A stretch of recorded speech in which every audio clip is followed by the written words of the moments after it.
Hello friends, Pandian store சீரியல்ல அடுத்து வர எபிசோடில் வந்து பார்த்தீங்கன்னா, பாண்டியன் இருந்துட்டு செந்தில கூட்டிகிட்டு போகணும், இருக்கிற வேலையெல்லாம் யார் பார்ப்பாங்க, டெலிவரி வேலையெல்லாம் பார்க்கணும்ல அப்படின்ற மாதிரி சொல்கிறாங்க. அதுக்கு அடுத்ததான் வந்து பார்த்தீங்கன்னா, கோமதி இருந்துட்டு நைட்டு ஃபுல்லாக அலைஞ்சு திரிஞ்சுட்டு வந்திருக்காங்க.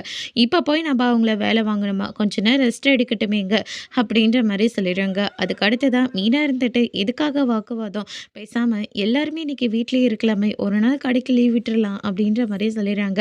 அதுக்கு அடுத்ததாக பாண்டியன் இருந்துட்டு நம்ம கடைய பார்த்துக்கிட்டதாம்மா, இல்லாட்டி இருக்கிற கஸ்டமரும் போயிடுவாங்க அப்படின்ற மாரி சொல்லிடுறாங்க. மச்சான் நைட்டு ஃபுல்லா எல்லாருமே ரொம்பவே கஷ்டப்பட்டுட்டோம். ஒரு நாள் நமக்காக நம்ம வாழ்வோமே, ரெஸ்ட் எடுப்போமே அப்படின்ற மாரி சொல்லிடுறாங்க. கதிரும் கொஞ்சம் நல்லா ஃபீல் பண்ணுவான்ல. ஏற்கனவே அவன் ரொம்பவே மனசு உடைஞ்சு போயிருக்கான். ஒரு நல்லது செய்ய போய் அவன் வம்புல மாட்டிக்கிட்டான். அவனுக்கு ஆறுதலா நம்ம எல்லாரும் இருப்போமே மச்சான் அப்படின்ற மாரி சொல்லிடுறாங்க. ஏங்க அதான் இவ்வளோ தூரம் எல்லாரும் சொல்றான்ல. சரின்னு ஒரு வார்த்தை சொல்லுங்களேன். எல்லாம் சேர்ந்து முடிவு பண்ணிட்டீங்க. இனிமே நான் சொல்றதுக்கே என்ன இருக்கு? சரி இன்னைக்கு ஒரு நாள் லீவ் போட்டுறலாம். அவனுக்கு பிடிச்சது ஏதாவது செஞ்சு குடு. அந்த காயங்கள்லாம் வலிக்காத மாதிரி அவனுக்கு ஏதாவது ஒத்தன குடு அப்படின்ற மாரி பாண்டியன் வந்து கோமதி கிட்ட வந்து சொல்லிடுறாங்க.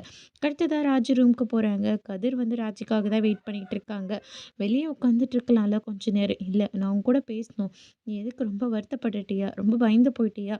என் உயிரே என் கையில இல்ல. ஆனா எனக்கு ரொம்ப நம்பிக்கையா இருந்தது. நீ எந்த தப்பும் செய்யல. நீ ஒரு நல்லதுக்காக தான் இந்த மாதிரிலாம் பண்ணிகிட்ருக்கேன்னு எனக்கு நல்லா தெரியும். நீ வெளியே வந்துடுன்னு எனக்கு அந்த நம்பிக்கை இருந்தது அப்படின்ற மாரி சொல்கிறாங்க. அதோட இன்னைக்கான ப்ரமோ